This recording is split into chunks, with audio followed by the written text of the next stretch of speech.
Welcome to Nonprofit Thrive, a podcast where we learn from the humans who are helping nonprofits succeed in the digital world. Now, let's get started with the show.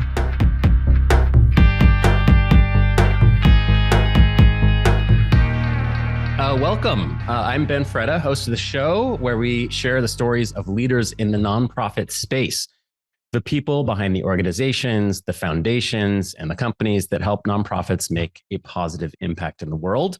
Past guests, we've had a number of them now. Wendy Hustis from World Reader, which is a nonprofit that aims to get kids reading. She talked about fundraising, different fundraising techniques, and how to set up a giving ladder to help donors sort of mature from small to large. We also spoke recently with our very own, my coworker, Ben Reinhardt, who gave some very practical advice on how to maintain your own nonprofit's web presence if you don't have a web developer on your staff and you don't have funding to hire one, how to do that yourself. So if you're looking for practical tips, check that episode out. Today, I'm very excited about who we have on. But before we get to that, I do need to let you know that this podcast is brought to you by BFC Digital, which is the company I work for, of course, where we help nonprofits thrive on the web. I'm sure you know, if you work at a nonprofit or a foundation or an impact program, how, unless you're doing a big chunky project with a budget in the tens of thousands, you probably are having trouble finding reputable, positive, friendly help to get your everyday web problems taken care of and to get your web tech to help you further your mission instead of holding you back. At BFC Digital, we help our clients succeed on the web by being the web colleagues that you wish you had at your organization. We can help you fix bugs, evolve your web presence, design your new campaign pages, or integrate that awesome new fundraising program that your fundraiser at your organization is so psyched about onto your website. And we can do it by treating you like a human and not making you fill out a support ticket. Go to bfcdigital.com to learn more. So for today, I'm super psyched to have someone on the show that I know pretty well. I've worked with for over 4 to 5 years now, as she's gone from sort of communications assistant to now senior communications coordinator for Harvard University's T.H. Chan School of Public Health, where she coordinates the communications of some vital programs to improve public health. I personally know her through her work at Choices Project, which is a program of the school that attempts to identify the most cost-effective strategies for preventing childhood obesity. In that role, she's hosted over 24 virtual engagement opportunities for a national network of over 2,000 public health practitioners. She's led over a dozen trainings, workshops for state and local health staff. She's overseen the development and dissemination of hundreds of research-based resources. That's all in her job at the T.H. Chan School of Public Health. She also, in her free time, separately, what little free time remains, she also works with another nonprofit. She's ambassador for the Leber Hereditary Optic Neuropathy Project at the United Mitochondrial Disease Foundation, which is a mouthful, but a very cool organization. And we'll get into that as well. Today, and her name, which I haven't told you, is Molly Garrone. Molly Garrone, thank you so much for joining us today. Absolutely. Thank you for the wonderful, warm welcome, Ben. Great to be here. Yeah, no worries. Always, I'm super psyched to have you on because we've worked for so long together and I know little snippets of your story, but not the whole thing. So that's why we're going to start with your childhood, where you grew up. Okay, where did you grow up and what did you want to be as you were a kid, when you were a kid? Sure, absolutely. Well, the story of where I grew up probably could take up a duration of an entire podcast itself. So I'll try to keep it as brief as possible. So I'm originally from Toronto, and my whole family is Canadian. But when I was just about 4 years old, my dad had a job opportunity in Atlanta, Georgia. So decided to take it. So my mom and dad and I and my brother moved down to Atlanta, and my brother and I grew up there. So I have had an interesting childhood with different points of view. And we certainly took many trips back up to Canada to see family, and family was very gracious and came down south all the time. Excited to enjoy the humidity and heat of Atlanta with us.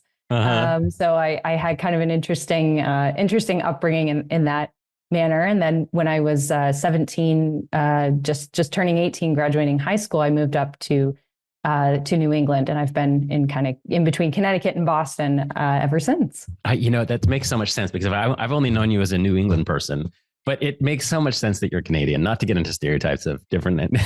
I'm flattered. Yeah. Yeah. Right. Yeah. Canadian that I've met are always super nice. It's a flattering stereotype. Thank you. Exactly. Totally. So you traveled, you had to pick up new friends, new environments. Did you have anything while you were a kid where you're like, that's what I want to do when I grow up?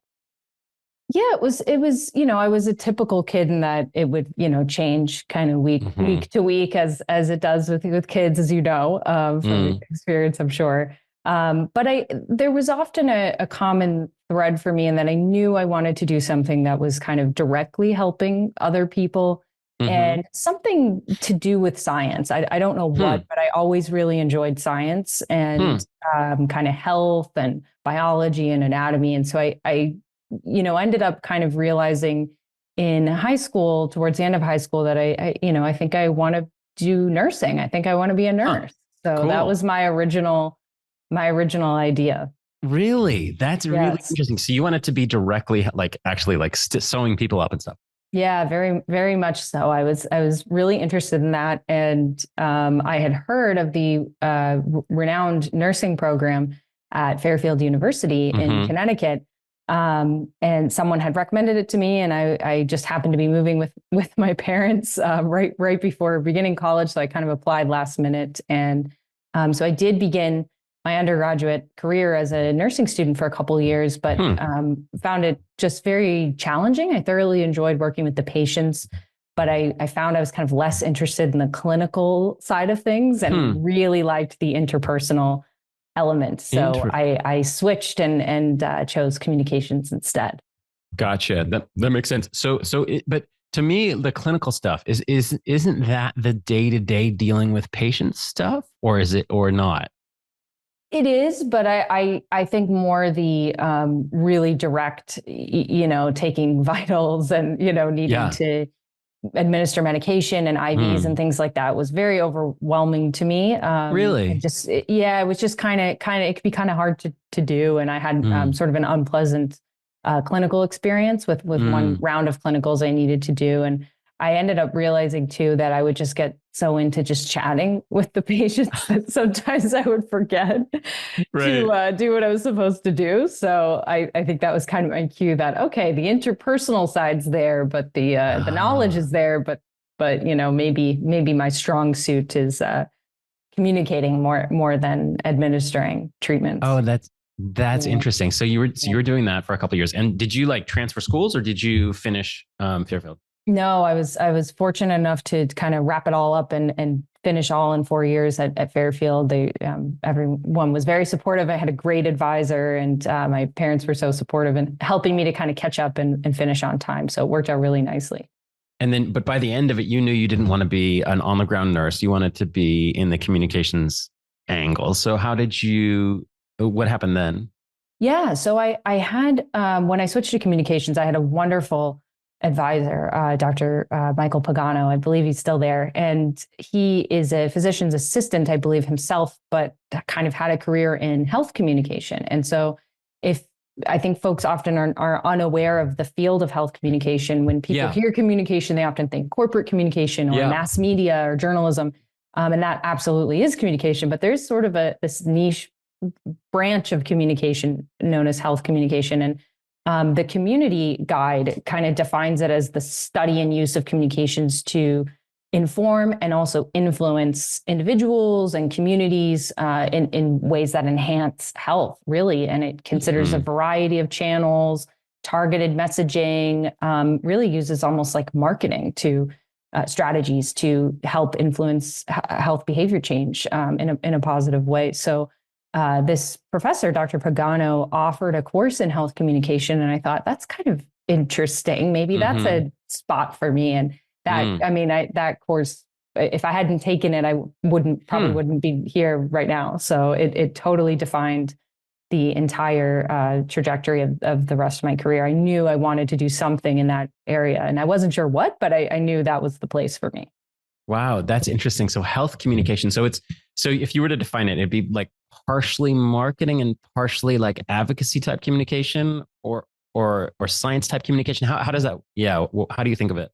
Yeah, absolutely. So it does use components of kind of science and research communication, but it really is just using traditional communications channels to influence positive behavior change. And whether that's really direct, so trying to get individuals on their own to make behavior change, or more broadly trying to make environmental or systems changes. So, such as, policy change and things like that. So it's really just using traditional communications and marketing strategies to promote health, simply put. And so what works? What works?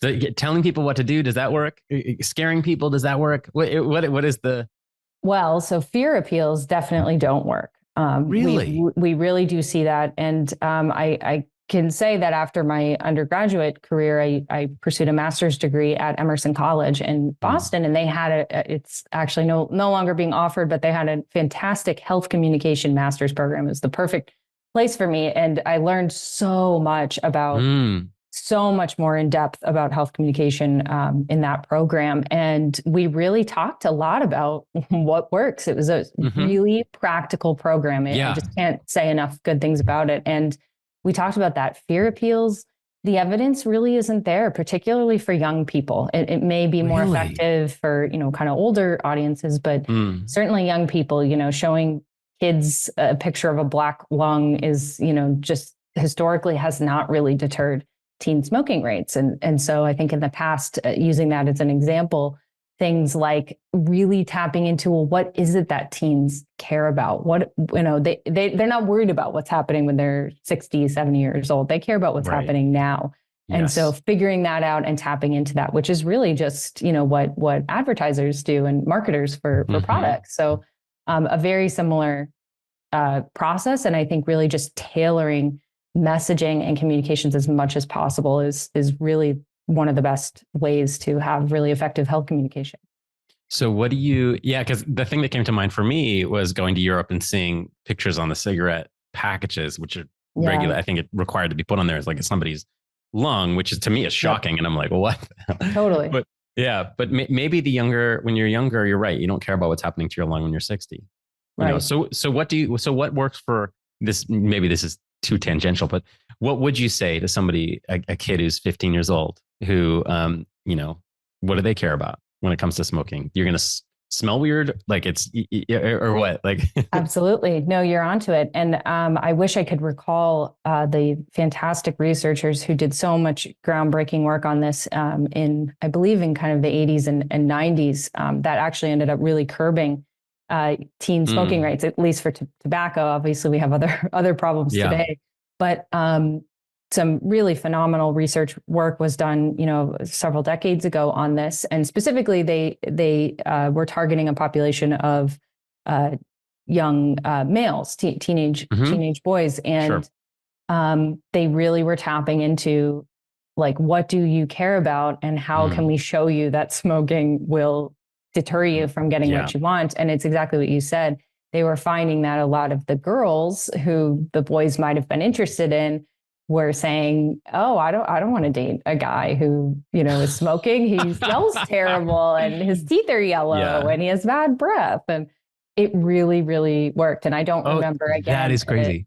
I can't remember exactly the individuals who were involved in that, or even the exact media that they used to convey this messaging. But I know it was very successful, and it just is a perfect example of, they went in right to the community itself. They went right to the people, and they found out what they cared about, and they tailored it in that way. Yeah, and I like that, because I think a lot of what people care about is almost kind of embarrassing to admit. I will admit that when I was 15, I was obsessed with whether girls would like me. That was my totally normal and natural though too. Yeah. Also, totally. Yeah. Thank you. Appreciate that. Yeah. Years of therapy have taught me that. But that was probably my main concern was, particularly 15-year-old girls like, you know what I mean? Which is right. And you're right. I wasn't really super concerned about 60 or 70. Yeah. Yeah. That is really interesting. Yeah. So non-judgmentally going to the other thing, and I wonder I wonder what your take on this is. I have, I've mentioned this on before, but I have a great friend who's a psychology PhD, and one of his studies that he had to do was a fake charity study where he pretended to be from the March of Dimes, and he pretended to go door to door and read two scripts for what would make people more likely to donate to March of Dimes, or I forget if it was United Way or one of these organizations that was well known. So he had two scripts, and one of them, I forget, I think he called it like the popularity script, and the other one he called the scarcity script or something. And anyway, so we went to these neighborhoods, and the first script was knocking on doors and saying, hey, listen, we have, I'm from March Times. We do this incredible work.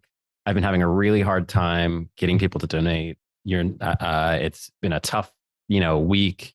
Your donation would have such an impact because it would be one of the only ones, and we really need it. And you would be making such a difference. That was script one. Script two was he goes to every house, knocks on the door, says, this neighborhood is incredible. Donations are off the charts. Everyone's giving to us. It's been so great. Will you join your neighbors and give to us as well? And he did both of these. He thought the first one would be more effective because its impact. Not even close. Not even close. Yeah. It's the one where everyone's giving. Will you give to? You know what I mean? Which really changed my mind about some of these communications as well. But it is anyway. So I'm wondering if that is, and that's just a hypothesis. Is that true based on your research or based on your experience? And or are there other things like that are surprising? Yeah, absolutely. I'm not surprised to hear that. And I do think often people do want to go with the crowd. If there's something that other people are doing and they hear that kind of everybody's doing it, they might, feel more inclined. So I think that is a good strategy. And I think with health behavior change, particularly if you really are trying to affect people on the individual level, like the example with the teen smoking, sometimes, using that type of framing and maybe doing it in, a really positive way. Well, everybody's drinking water. We're all drinking water nowadays. We're all making a healthier choice. Kind of framing it as kind of a nice collective thing that, everyone's interested in can be, I think, very effective. But I do think it depends on, the specific circumstances, and it's always going to depend on the audience. And if there's anything I can reiterate over and over and over with communications in general, but absolutely in the world of health communication and research communications, it's absolutely all about the audience. And I think in your example, that audience in particular, there may have been something really specific to those people in that neighborhood, and using that type of framing just, so happened to be very effective. Whereas maybe in a different neighborhood, they might have had different results. I don't know. So that's interesting. I can't underscore enough. It is just all about the audience, truly. So if your audience hates your neighbors, then maybe it wouldn't work. You're like, damn it, if they're doing it, I'm not. Exactly. Oh, that's funny. So who the audience is and really getting into them. So, which is a good, I want to transition for a second, speaking of the audience, to one of the audiences you deal with at Choices, which, by the way, we do need to say, right? You're not here on behalf of Harvard. You're here on behalf of yourself, right? Yes. So any of these opinions, go ahead. Yeah, thank you, Ben. I just want to note, I'm going to be sharing my own opinions and personal perspectives today, and I do not speak on behalf of Harvard. Even though she works for Harvard and has learned stuff from it. But anyway, so one of the things you do is you manage a community of practice through the school there, through the Choices Project there. And it's basically 2,000 or so practitioners that are sort of working in this field of childhood obesity, trying to reduce childhood obesity. So when you're talking about audience, and you're managing communications among these people, are you sort of managing the communications to them, or are you helping them manage the communications outward to the greater world? Great question. A little bit of both, but mostly it's focused on how can we present information and get information, disseminate information to the audience of state and local health agency staff, and in particular the most. There are other audiences we're interested in reaching as well, but our main goal is really, what can we say, and how can we say it in a way that's going to, help them or help them to understand and recognize that they can use our research and tools in a way to then go and hopefully, make great changes in their communities. Got you. And so you're helping them sort of you're helping the members of the community of practice sort of address thousands and thousands and thousands of these state and local health administrators, I suppose. Yeah, well, that's our goal. That's what we're trying to do. And I think, maybe it could take a bit of a step back too, and just sort of frame it more broadly, because the Choices Project, as you mentioned, is a, really important project that we have at our center, and the community of practice is sort of an avenue of the Choices Project to reach these folks. But to say more broadly too, that the Choices Project is just one of many projects that we have at the Prevention Research Center. And, we're really looking to reach people at public health agencies at the state, city, and county levels, but we're also trying to reach people at departments of education, local education agencies, community-based organizations, particularly ones that are providing support for children and their families. We're even looking to reach healthcare settings that support children and their families. And then we also, are very interested in reaching other researchers and future public health leaders as well, too. So we do have a very broad kind of focus with where we're trying to get, our information across our different projects. But I think you definitely touched on it for Choices. And the information you're trying to give them is about the best practices for reducing childhood obesity. Is that accurate? Yeah. And I think, we do, we are concerned with childhood obesity. Absolutely. It is a problem, unfortunately, that's just sort of, continued for many, many years. And we do want to help really try to make population level changes that can help to kind of reduce and really slow the rise in it, so that kids have an opportunity to grow up at a healthier weight. That's really our focus. But we are really geared towards creating healthier environments, which I think I mentioned before too, because it's so important. Weight is very important, but it is really important too that kids have an opportunity to have access to high quality nutrition and safe drinking water and physical activity opportunities. These are really, really important parts of growing up in a healthy way. And all of that, sets a kid up for, a healthy adult life too. So it, childhood obesity is an important focus of ours, but also creating those healthier environments is really important. And so our research, and really my colleagues' research, I should say, has focused on evaluating different programs and policies to see if they actually work.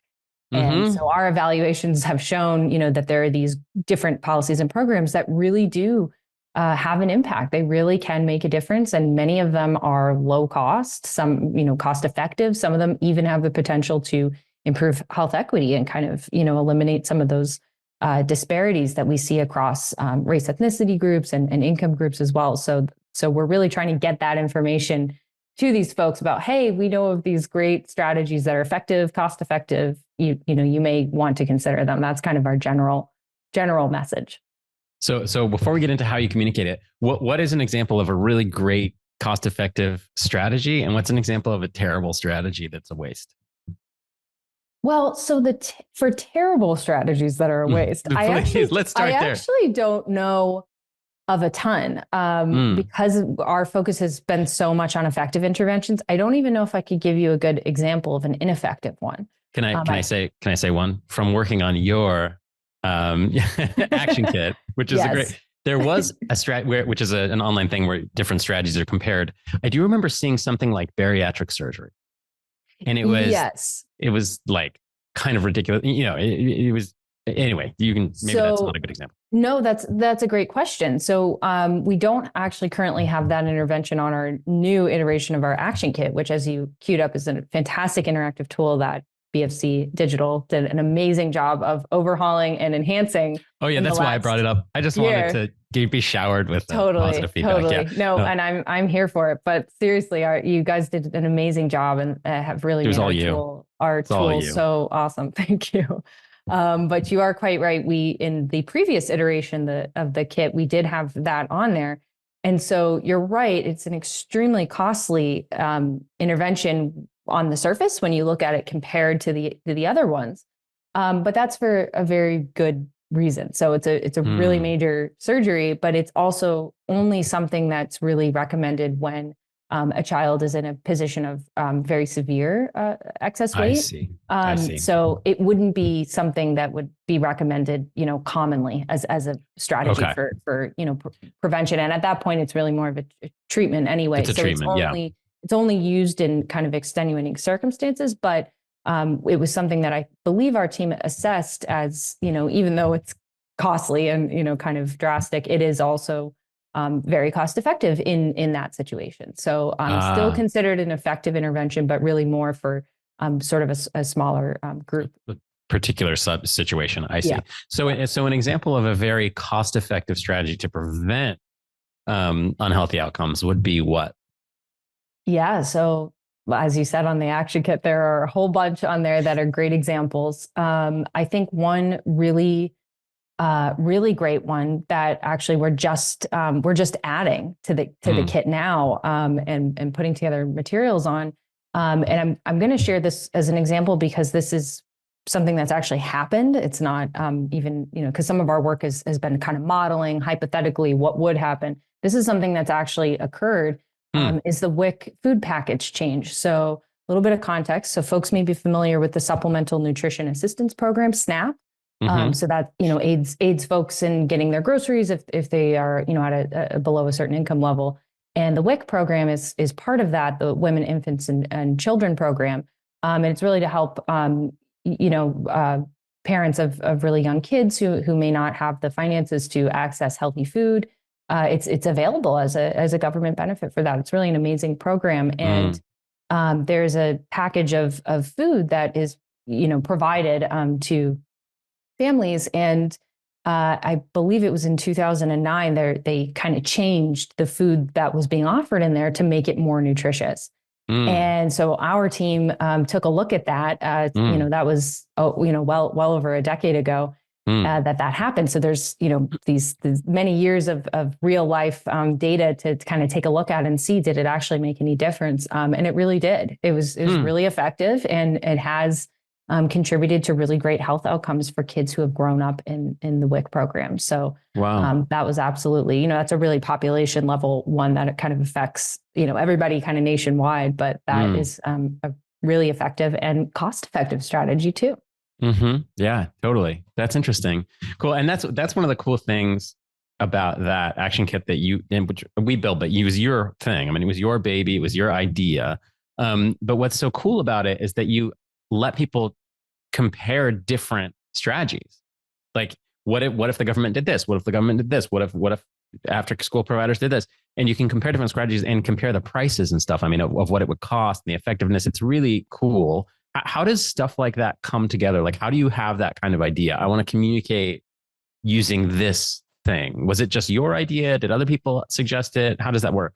You're kind to attribute it to me, but it absolutely was not my idea. It was my colleagues 100%. I believe I think our center's director, it might've been his idea originally.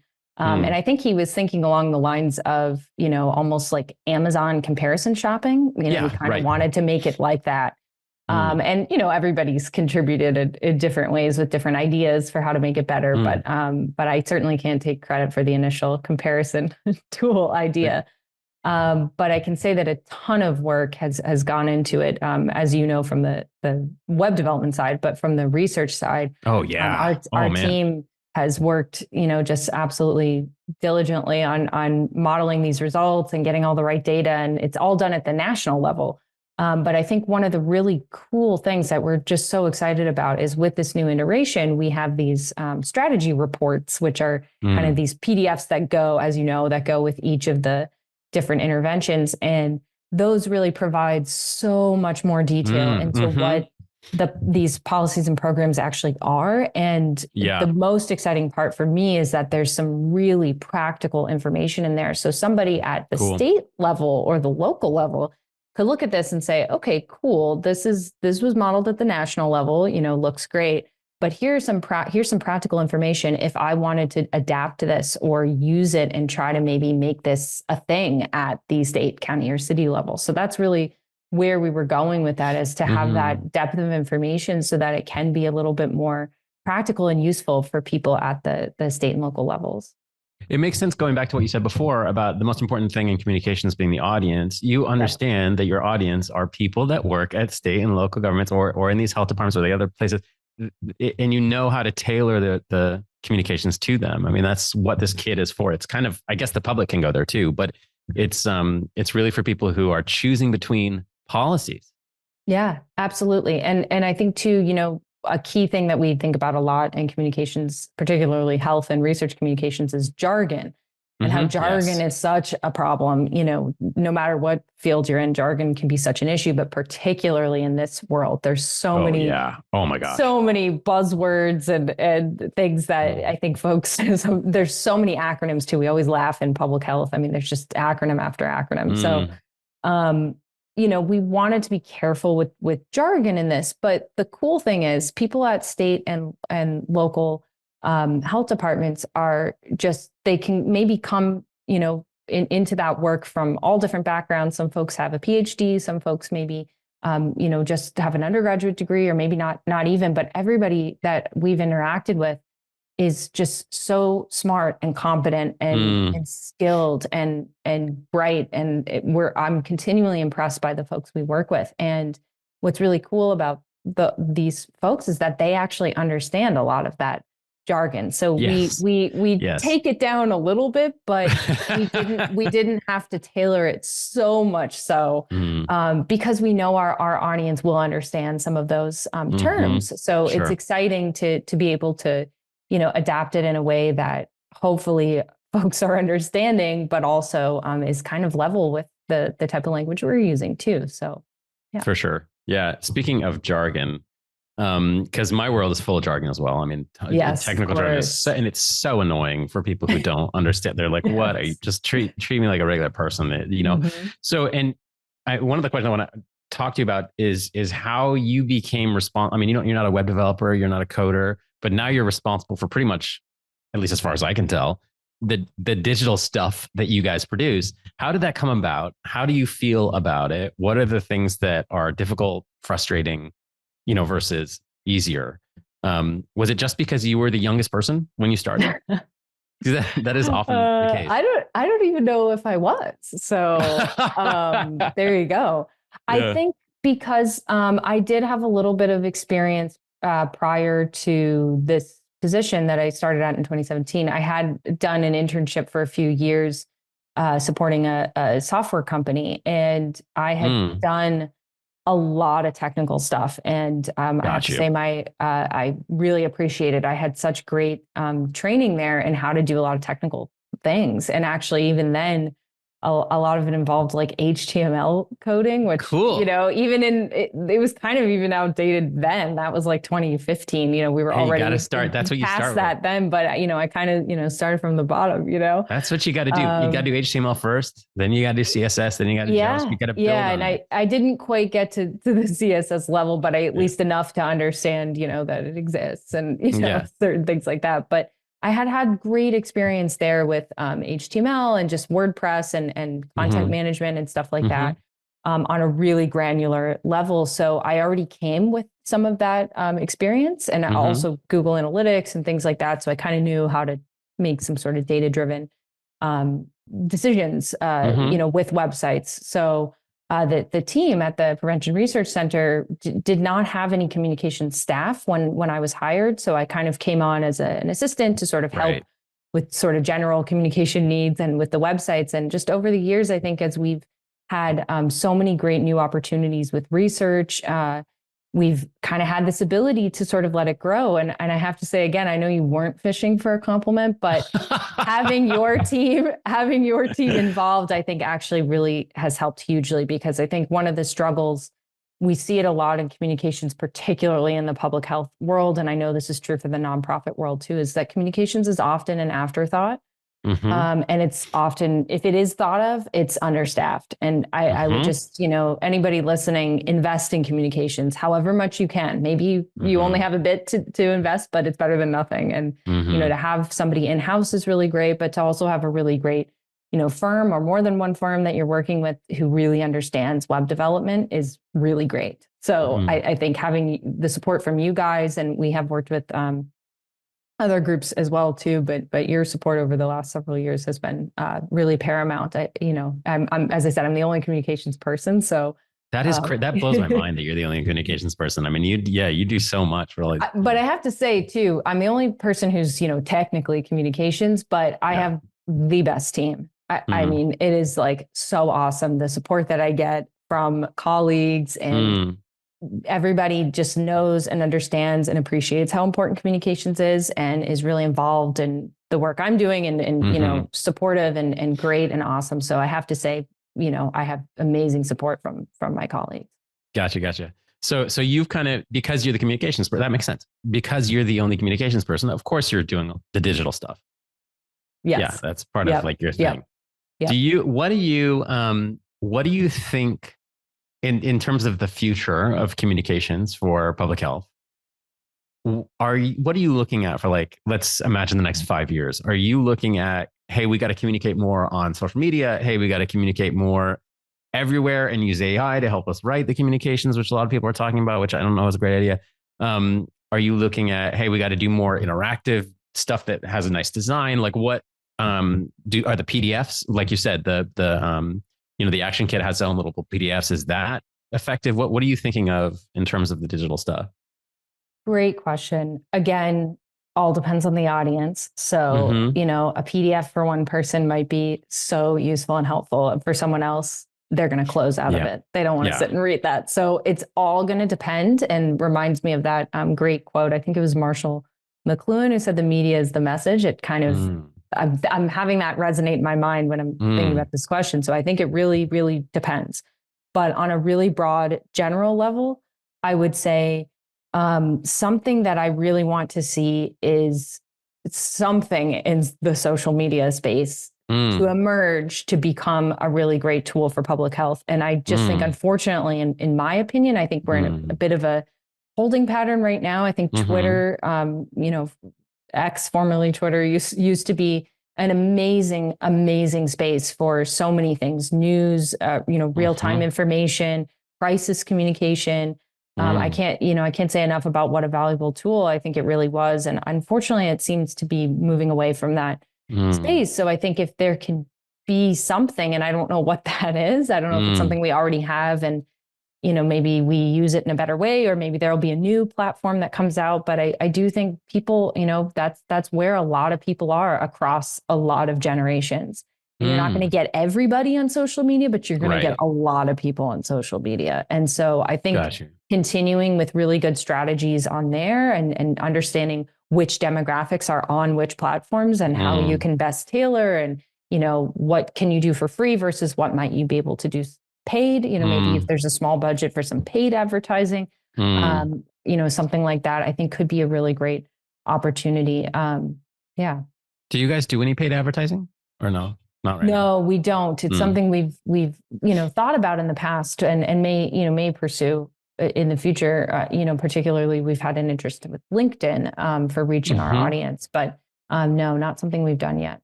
And the kind of things you would share on social media, I'm trying to think, would be, again, you're targeting that audience, right? Like you're targeting those governmental people thinking about policy. Yeah. So maybe LinkedIn would be good for that. That's what we were thinking. Yeah. We think, because you can really, I know I have done paid advertising on LinkedIn in the past in a different job. And, I remember that there's an ability to really target by job title and, organization type. And I think that could be very valuable for us. Yeah, that's interesting. Cool. I don't want to rush you, but of course, as we do every episode, our time is running very short. So I have time, so no worries. I'm good. Unfortunately, this is actually going to technically cut off in 5 minutes. Okay. So, but yeah, I do want to ask you just one last thing, and particularly about the community of practice, because a lot of organizations that we work with also are struggling with, succeeding with, feeling their way through networks, right? Like having networks of practitioners or having networks of people that are interested in a certain topic, whether it's advocacy or direct services or whatever. And you, of course, manage this group of people who are part of this. Can you talk a little bit just quickly about the surprising difficulties of doing that, the surprising joys of doing that, strategies that work for you? How do you keep track of everyone? Do you screen people? Like how are you running that network? Yeah, that's absolutely. a huge question. That's okay. That absolutely. So I think, we started out doing a lot of background research into other communities of practice and how it's done. And communities of practice are kind of a thing in the public health world, the science world, the research world. And we did a lot of research on, other ones and how are people doing it and all that stuff. And that was all extremely helpful. But I do think we really learned by doing.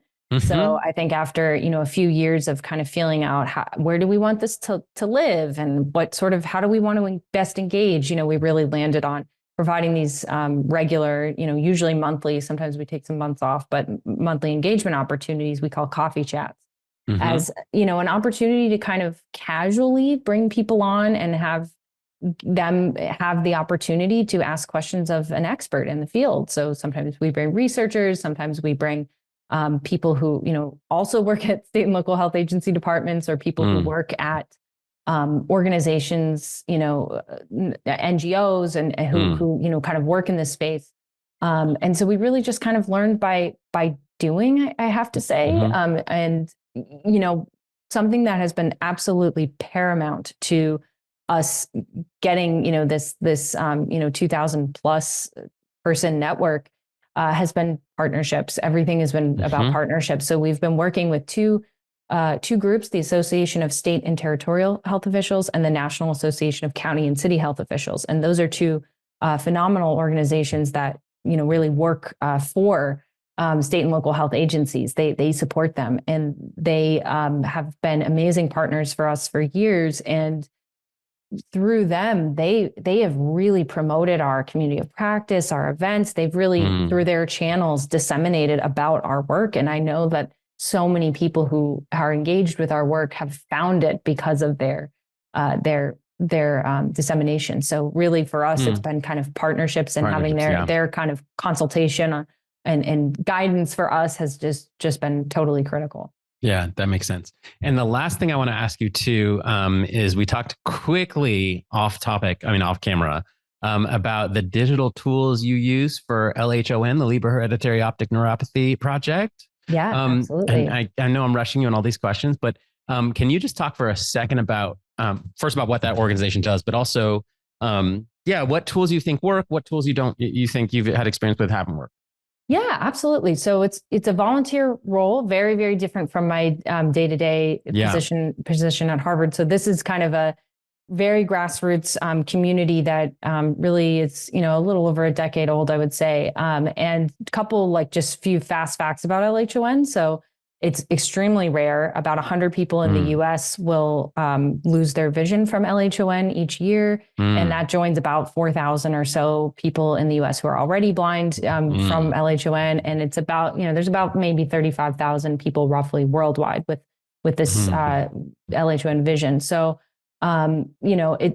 it's tough. It's a rare disease. So it can be, tough to get, attention and get people linked into it because it often takes people a really long time to even find out that they have it. It's a really difficult diagnosis to track down unless it's something in your family. So it does run in families.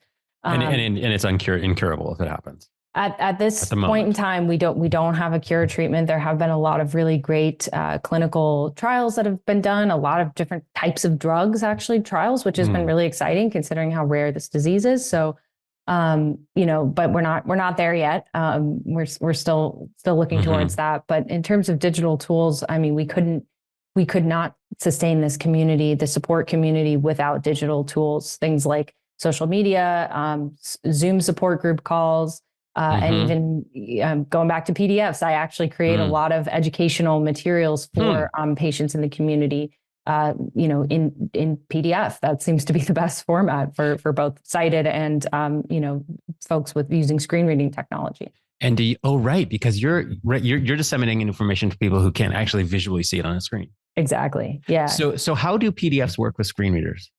So you need to build a lot of components in the back end for that. So it all kind of depends on the program that you're creating the source document in. So Word does a really nice job of that. If you use headings and things like that, and paragraph styles, it'll kind of be preserved when you export to PDF. But if you want to create something a little more visually appealing, I often use Adobe InDesign.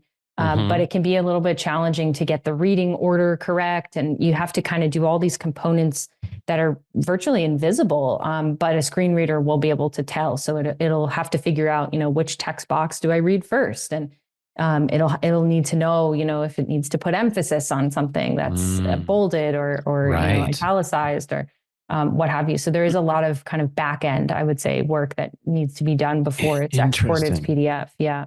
So one of the concerns that we see a lot of nonprofits doing is creating annual reports or impact reports every year, and sending it out to their audience in PDF.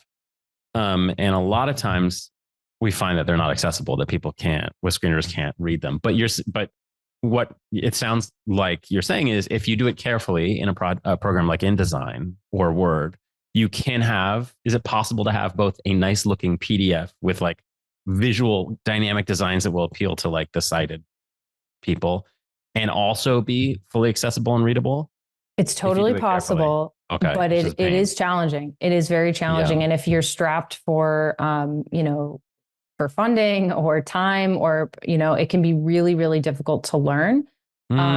But I would say, doing this kind of just on my own, I learned so much from YouTube. It really never ceases to amaze me what you can learn for free on YouTube. So it's incredible. I learned how to program for free on YouTube. Exactly. There you go. I mean, that doesn't get much better than that. So I learned so much from YouTube, and honestly, just Googling, knowledge base things for different programs are extremely helpful. I think, if you really, really are strapped, because Adobe InDesign is kind of a sophisticated program. It does require a subscription, so there is a cost associated with it. But Word is not so terrible. You might not be able to have as many visual elements as you like, but you will be able to get that accessibility component as long as you use the styles feature, really. And I would also say you always want to test. So you can, if you have Adobe Acrobat Reader, even the free version, you can always test.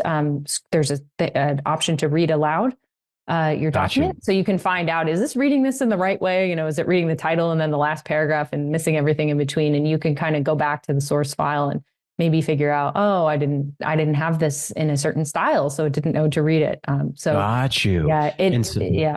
Yeah. And so that's how you how you personally, when you're testing something for accessibility, you will use that Adobe Acrobat, read it out loud.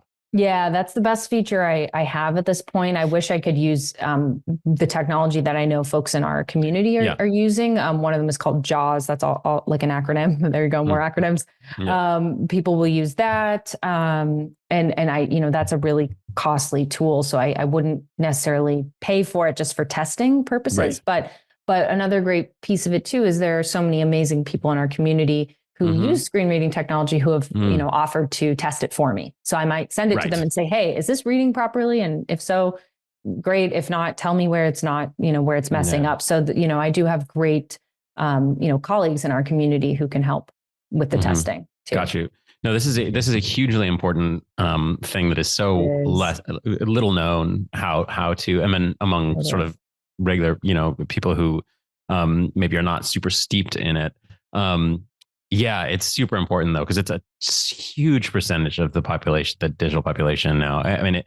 It's like, I don't know, 4 or 5% or something. Some estimates say, which is, that's just crazy how big it is and how important that population is to make sure that they're able to consume what you're providing. Exactly. And, I always think too, no matter what you're doing, you can whatever your goal is, whether you're kind of more mission driven or you're selling a product or you're a support community, whatever it is, you're always going to reach a broader audience if you include folks who require, accessibility, modifications. You're always going to reach a broader audience. And why would you not want to do that? I always think that, like, why would you not want to reach more people? Why would you not want to include more people? We absolutely need to be doing that more. And I know that's something in the Prevention Research Center, we've been trying to do a lot more as well. And your team has been really helpful with us implementing some of that stuff, because it can be really, it's so important, but it can just be very challenging and very technical. So it's important not to get too overwhelmed. Know that it's a challenge. It's not an easy, it's not like it's this really easy thing to do. It is challenging, but it's so worth it. It's so worth it. And so I wish it's one of those things that from the web development side, I feel like should be easier than it is. It's still very particular things you have to do to your markup to make it happen. And if you've got a website already, there's no simple way of doing it. You have to go into the templates and change all of the templates. Exactly. It's not easy, unfortunately. There are certain tools, like there's this accessibility tool, which is like, maybe you have a different experience with it, but as far as, from our experience with it, it's fine. It puts another layer on top of your thing. It's rewriting your content based on AI and doing its best to choose what's important. Again, it doesn't really know, so it makes some choices that are right and some choices that are wrong. It also is an external JavaScript, which has impact on performance and is not, is something you want to avoid. So anyway, it's one of the things that should be easier than it is.